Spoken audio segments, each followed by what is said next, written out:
What's up, everybody? This is the Master Passive Income Show. My name's Dustin Heiner, and I help people to quit their job by investing in real estate rental properties and never work a job again. Now, that's something that I absolutely love to do, and that so many of my students, the people that work with me, what they can do is they can buy a rental property and have that property make them money every single month so that they put money into their pockets instead of having money come out of their pockets. Now, in today's show, we're going to be talking about single-family home rental properties and why I love single-family rental home properties and why you should as well. Now, I know a lot of people can invest and do invest in like apartment complexes and other things like that, but single-family homes have so many great things going for them, and I will tell you all about them now. All right, guys, now let's get into the show where we talk all about single-family homes and how awesome they are for your rental property business. Let's do this.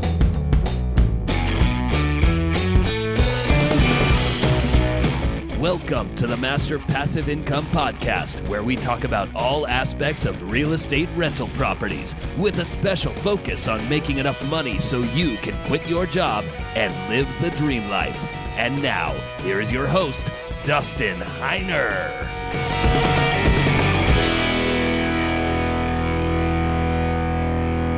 All right, now let's get started in today's show. Now, as I am recording this, I am packing my bags. We're getting ready. My entire family, my wife, my 4 amazing kids, and myself, we're getting ready for our 4-week trip across the East Coast. We're going to start in Florida. I have a podcasting conference I'm going to go to, learn a lot of stuff about podcasting, try to make the show better, and then travel all the way north to go up to New York and Washington, D.C. We're going to be traveling for 4 weeks. And the greatest thing is I have money coming in because my rental properties are making me money without me even working. I get checks from my property managers without even talking to them. I love not talking to my property managers. Now, I don't mind it. If they need anything, I talk to them, but I love not hearing from them and just getting a check every single month. And so that's how I'm able to go for 4 weeks at a time or 6 weeks at a time. When I went to Europe for 6 weeks and saw 11 different countries, went to Japan for 6 weeks, or,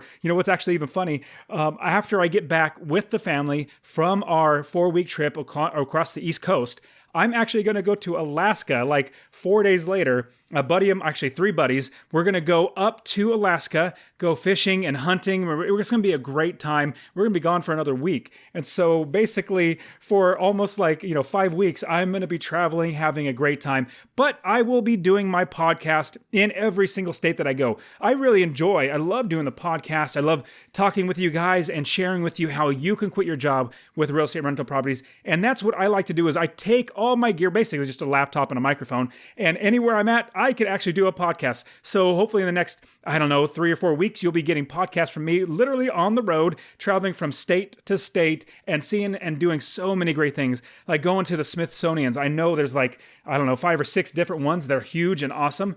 We're going to be going to those. We're going to go into the mall where we have all the monuments and everything in Washington, D.C. We're going to go to New York. We're going to go see basically everything along the East Coast as much as we can in our 4 weeks. So this is something that you can actually do yourself. You can travel the world if you want. You can literally stop working if you want because you invest in real estate rental properties. And that's why I have this show. That's why I created it, was for you, to help you to see the benefits of investing in real estate rental properties, not flipping, not wholesaling, not anything else like that, and especially not stocks. We make so much more money by investing in real estate rental properties. I literally cashed out my 401k and IRA, took the penalties, and made so much more money. Like all the money I lost in penalties, I made it back in my real estate. And that's what I want to see for you. And I want you to join me in my free workshop that I'm putting on, where I'm going to show you how to create a 6-figure business so you can travel the world, you can quit your job, you can do whatever you want, even not worry about bills ever again.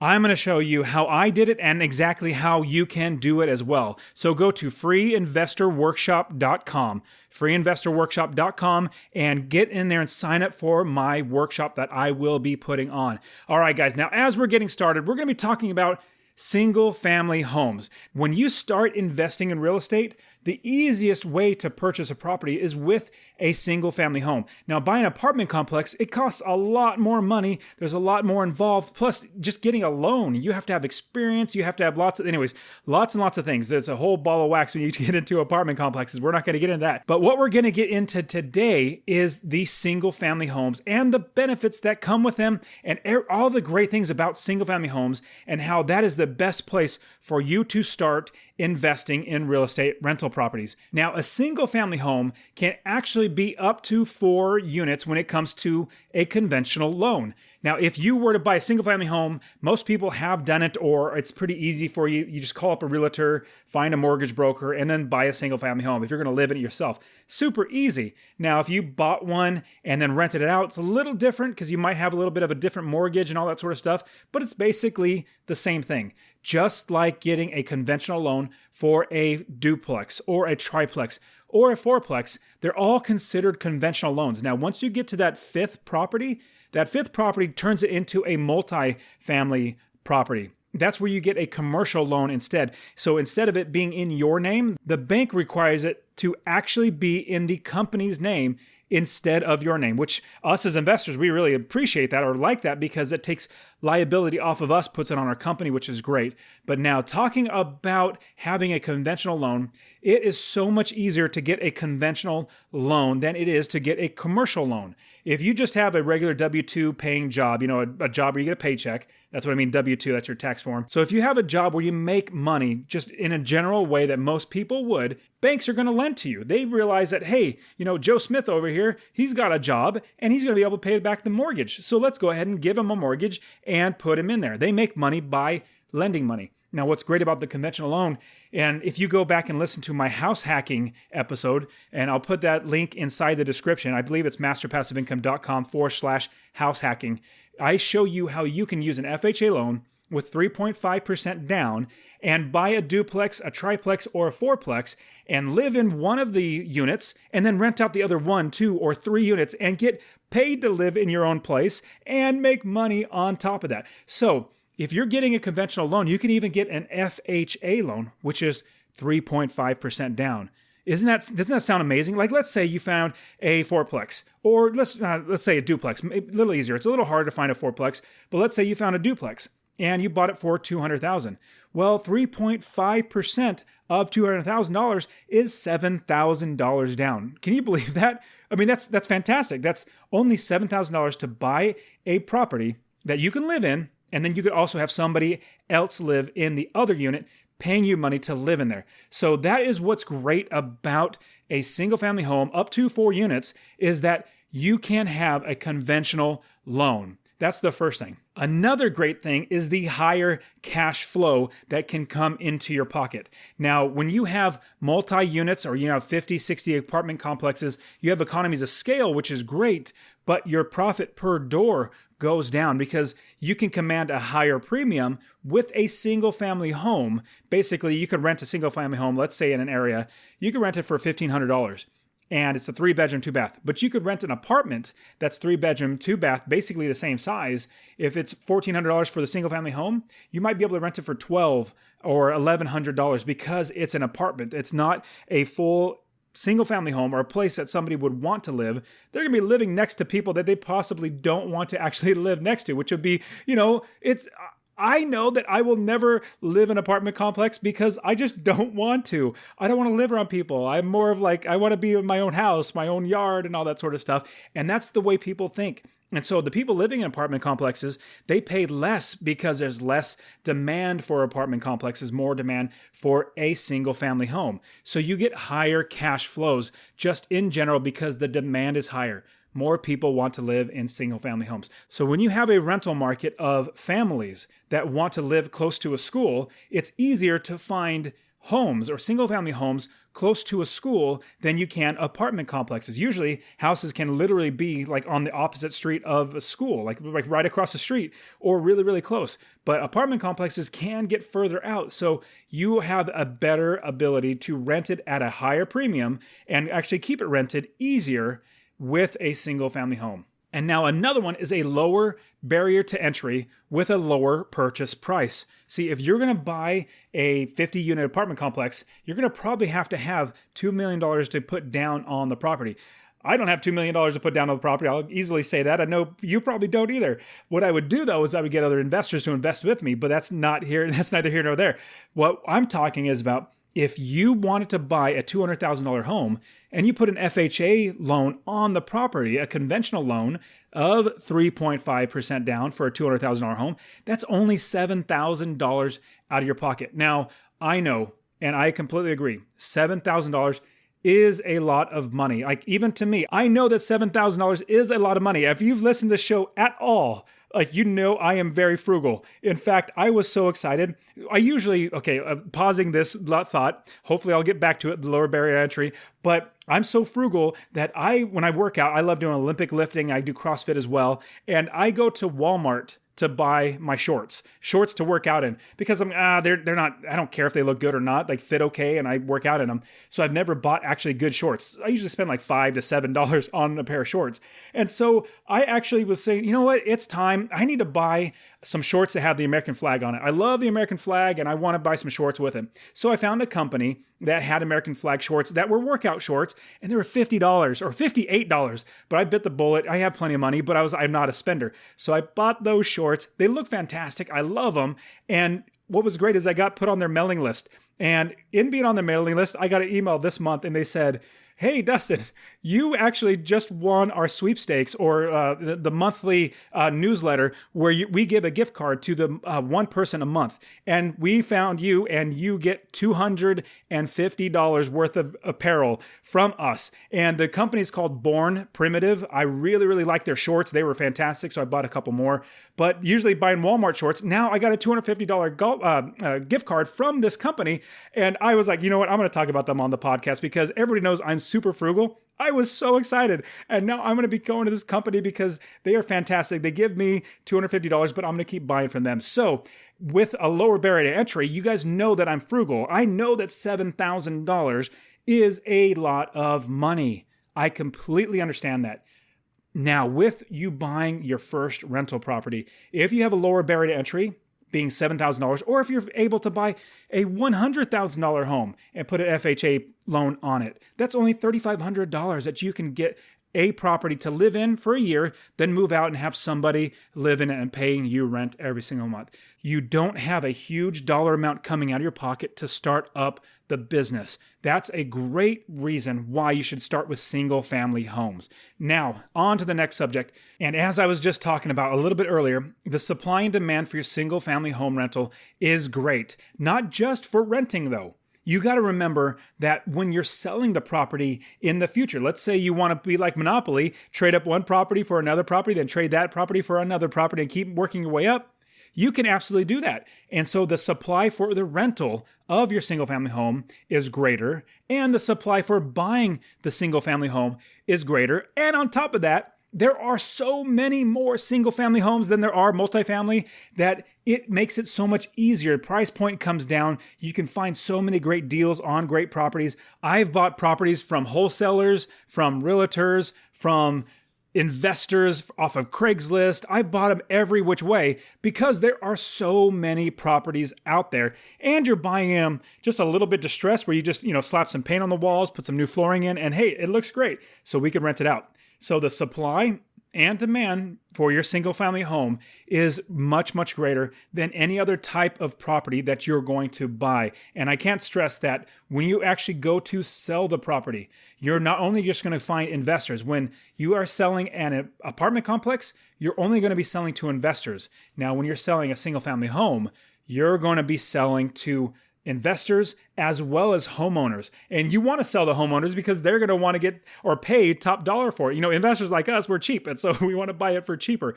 So if you are able to sell it to a homeowner, that is when you're going to be able to make the most money for the property. And remember, a pro tip is you make your money when you buy the property. So since there's so many properties out there, you buy a property for less than it's worth. You wait for a good deal, you buy a property for less than it's worth, and then that's when you make your money, but you realize your money. The money goes in your pocket when you actually sell the property. There's no point in buying a $100,000 house if you can only sell it for $100,000 later. You want to make money when you buy the property. So if you buy it for $75,000, but can sell it for $100,000, that is making money. So you make money when you buy the property. You realize it when you sell the property. So supply and demand for your single family home rental is amazing. Next up, you can make money in every single market. Now, this does go with every type of rental, but here's what I want to tell you, that in every single market, up, down, sideways, or whatever, I'm still making money. When I say market, I mean like the economy. If the economy is going up, I'm making money. If the economy is going down, I'm making money. In fact, I make a lot more money when the economy goes down. And if the economy just goes sideways, where nothing happens, I still make money. And the reason why is because I invest for passive income, monthly cash flow that goes into my pocket every single month. So if the property value goes up, I make money too, because if I ever sell it, then I can sell it then. But if the properties go down, all the market and the economy goes down, that's when I start buying properties. So a lot of people are asking me, hey, Dustin, what do you think about the market right now? It's really, really high. Is it going to be a crash, or is there going to be a recession? Is there going to be something going on? And I say, yes, absolutely. Every time that there is a run up in prices, not really run up, but like as prices go up, eventually there's going to be a correction in the value of all the properties, and things come down. It's just bound. It's cycles of our economy. And so as it goes up, it's going to come back down. And when it does, I have money, and I also have knowledge. That's a big thing I want you guys to take away, is that you need to be ready for when something happens, not just monetarily, which is absolutely, you definitely want to have money ready to invest when there's a down cycle in the market, but you also have to start learning now. Learn how to build the business first. Learn how to make sure you have property managers run the business and everything else that goes into running this business and doing it right before this down market. So what I suggest is start learning now. Listen to my podcast. Check out all the articles on my site. If you want coaching, I'm there for you in coaching. And if you want to join my online course, The Ultimate Real Estate Investing System, I have that for you as well. So you learn now so that when something does happen, you are ready. You already have the knowledge, and you will be working towards having the money, and then the money will be there because you have good deals. So that's what I'm saying is, in every single market, I make money. Especially, I love down markets. I make so much more money in a down market. Now, some people may say, well, hey, Dustin, in a down market, don't rents go down with the price of the homes? And what I say is, absolutely not. Okay, maybe they go down like by $25, not a lot. But here's what happens in a down market. Like in 2009, when the market crashed, people were foreclosing on their homes left and right. They couldn't afford their homes, and banks were taking them back, and they could no longer live in that home because they couldn't afford the mortgage. But what does that do to supply and demand of rental properties? The supply is still there. In fact, I'm buying more because I've foreclosures and all that stuff, but the supply of homes is still the same amount of homes in the area. But what happens to the amount of tenants? The amount of renters in the area skyrockets. So many more people that need a home to rent in, because remember, everybody needs a place to live. And so you have a good rental property that if they can't afford their mortgage, they're going to go rent someplace. Might as well be your property that they can rent in. So supply goes up, which means prices do not necessarily come down. In fact, they might even go up as well. So we make money in an up market, in a down market, and in a sideways market. And if you're investing for passive income every single month, you will absolutely do a fantastic job with making money. All right, next one is single-family home rentals always come onto the market for you to buy. Now, commercial properties don't always come on the market. Apartment complexes don't always come on the market. Even duplexes, triplexes, and fourplexes don't come on the market all that often because there's less amount of them. The supply of single-family homes is so great because there are so many people, not just investors, but homeowners that live in these properties, and that's what builders build. They build single-family homes. There are so many of these properties that you can wait for a good deal. Let's say, for instance, somebody is getting a divorce. God forbid that happens. It's sad somebody's getting a divorce, but they really need to sell the house. They're just splitting everything up and they can't live in the house anymore. They don't want to live in that house. It brings up bad memories. So they just want to sell it. They want to, get that off of their chest or get out of their life. And so you as an investor can go there and help them. And so with that, there are so many more properties. The supply is high. And there are so many properties out there, meaning the supply is high, that you can find great deals and get really good properties that you can put in your inventory of your business. If you listen to past podcast shows, I talk to you how I view my business as a big business, and each property is just a piece of inventory. Like, I'm not worried about the property in a sense. I'm worried about my business as a whole. If something happens to a property, well, bummer, but I have insurance that takes care of that. And that's a piece of inventory that goes into my business. All right, another one is you have, with single-family home rental properties, you have longer term tenants, longer length of tenants that stay in the property for many, many years, as opposed to apartment complexes. I know a lot of families that go to apartment complexes because they're in between homes or they're saving up money to get into their own home. But in the end, families want to live in their own home. That's what they would eventually get to. So if they're in a multifamily home, or an apartment complex, it's a stepping stone to getting their own property. Now, what's great is once somebody is in a single family home, they may very well stay there. They may say, you know what, I hate owning. I don't want to own a property, but I'm going to rent a house. Might as well be with you. And I've had so many investors having properties for 20 or 30 years, basically having one tenant pay off the entire mortgage for you. Now, the tenant loves it because they have a property they don't have to worry about any maintenance calls. They call you, you take care of it, or your property manager takes care of it, which is just great for us because we're not paying for it. They're paying for it. We're just taking care of it for them. So it's a win-win-win situation where the property manager gets paid because there's work and there's contractors who get paid, and the tenant gets a great place to live. So that's a win. There's a win. And I make money to feed my family. There's another win. So you get long-term tenants that are going to stay in the home, the single-family home, much, much longer than you ever would in an apartment complex. Now, the next great thing, and I touched on this a little bit, but I'm going to go a little more in depth, is you have the ability to sell to so many buyers. You have so many different buyers out there looking at your property, not just investors. If you buy duplexes, you're only going to get investors like us that maybe want to even do house hacking like we've talked about. And so when you have a single family home, you have so many more buyers for the property. Now, if you're doing this business right, you're moving from single family home to the next single family home. Then you're moving up to a bigger single family home. Like, you want to keep doing the Monopoly game. You want to keep recycling that over and over to where you get bigger and bigger and get into bigger and bigger properties and better properties, and then eventually into multifamily homes because you have plenty of money coming in. Now, what I'm doing, because people might ask me, well, Dustin, are you going to continue to buy single family homes? Actually, I get that question all the time. And I say, well, yes, I absolutely will when there's good deals. But right now, I'm looking for apartment complexes. I'm looking for syndication. Well, syndication is basically me being the primary investor and having other people that are passive investors that give the company money. I start a company, all 8, 10 of us, or however many, all put money into this company, and I do all the work on the company, getting the apartment complex, managing it, making money,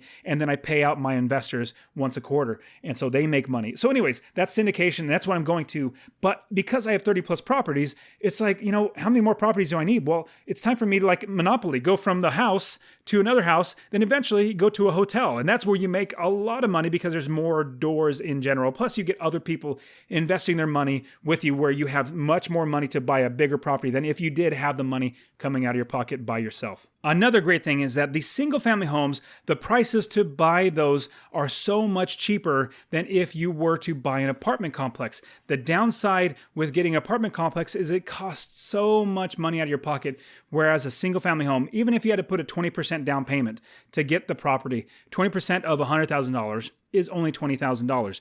20% of $1 million is $200,000, and so on and so forth. So you need a lot more money to buy these properties. And another thing that I need to share with you, if you buy a multifamily property, what you're basically buying is a business. You're not buying a property that is like a single family home. See, the value of a single family home is gauged on the comparable properties in the area and what they've sold for in the past. So a 4-bedroom, 2-bath in this one area, that's this certain square footage, a very similar one that sold a block away, that gives you the comp or the comparable sale that goes to your property to give you what it should sell for.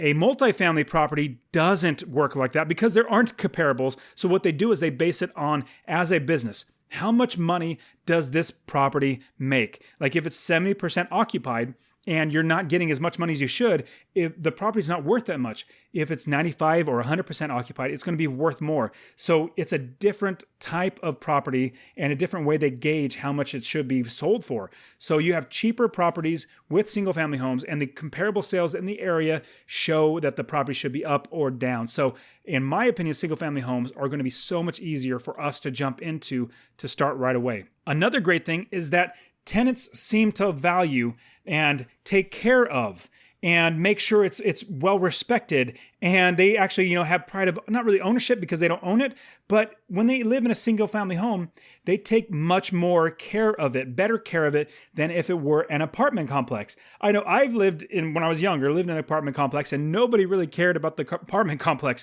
but I know of many people that rented a home that they took care of that home so much better than they ever took care of the apartment. I'm not sure, I think it's just the mentality or the attitude, hey, it's just a transition place into a home.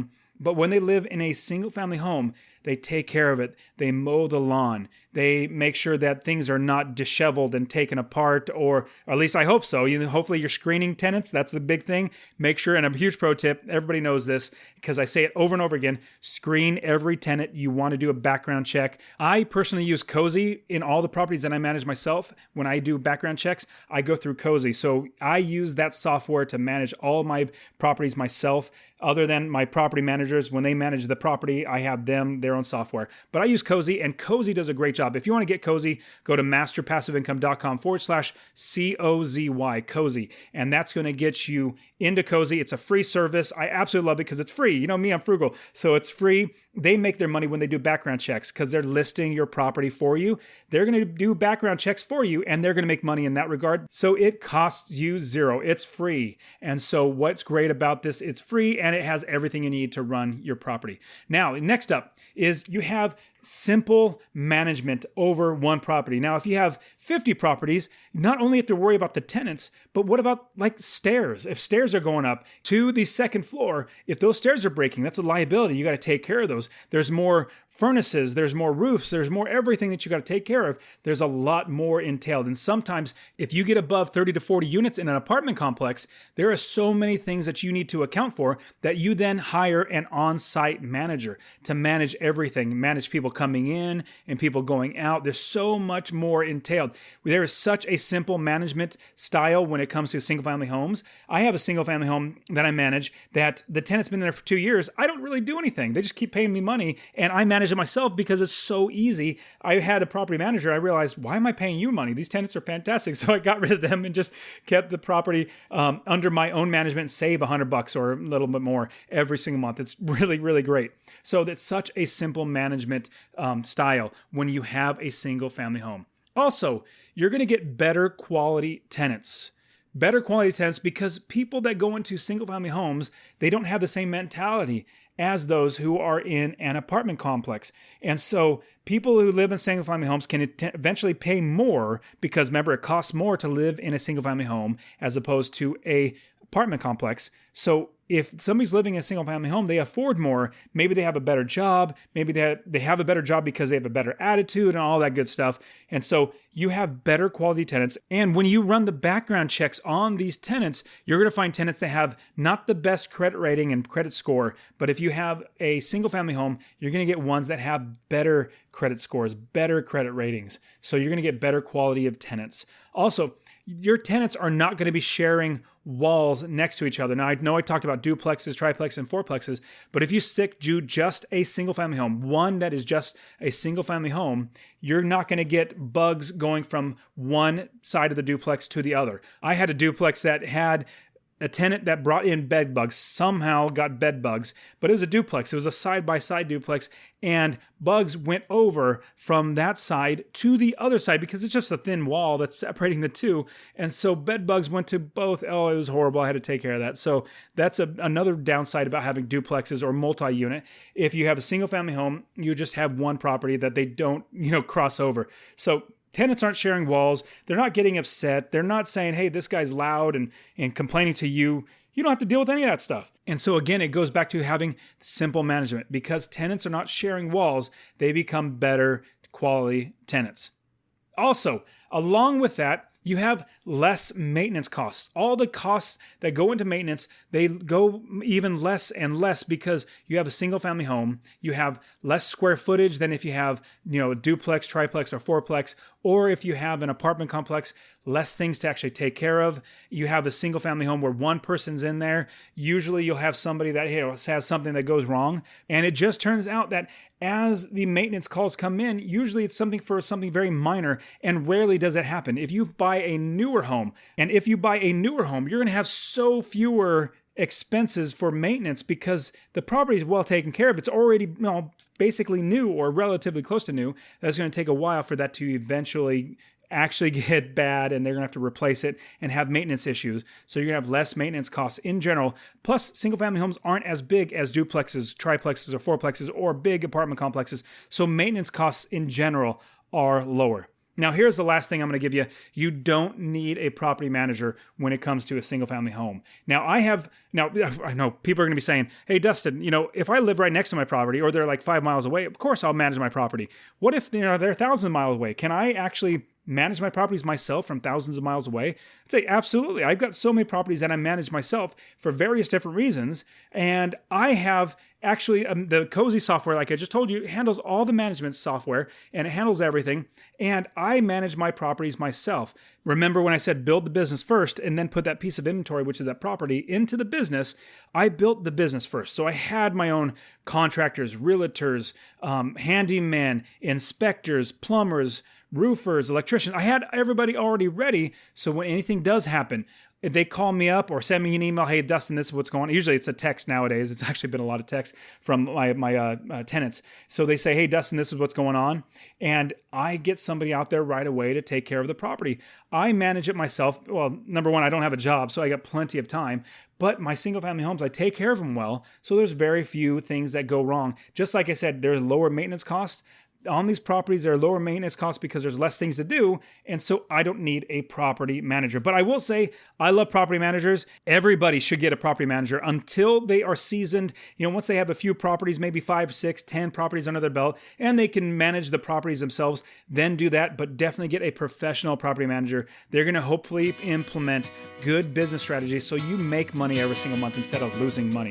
All right, guys. Now, this has been a show where we talk all about single-family homes. I hope you've fallen in love with single-family homes. Now, if you listen to the last show where I talked about how great rental properties are, how much money you're going to make, all the 6 different ways you make money, and all the great things that come with it, this is adding on top of that this is at the same time the great things about single-family homes. And I want to help you. So go get into my free workshop. Go to freeinvestorworkshop.com so you can get in there and start learning yourself how to quit your job by investing in real estate rental properties. All right, guys. So next week I will be in Florida, and I will more likely be podcasting from Florida. You guys take care of yourselves. I'm going to be in wet, hot, muggy Florida in August, and I'm not looking forward to it, but oh well. All right, guys, you take care of yourselves. I'll see you next week. See ya.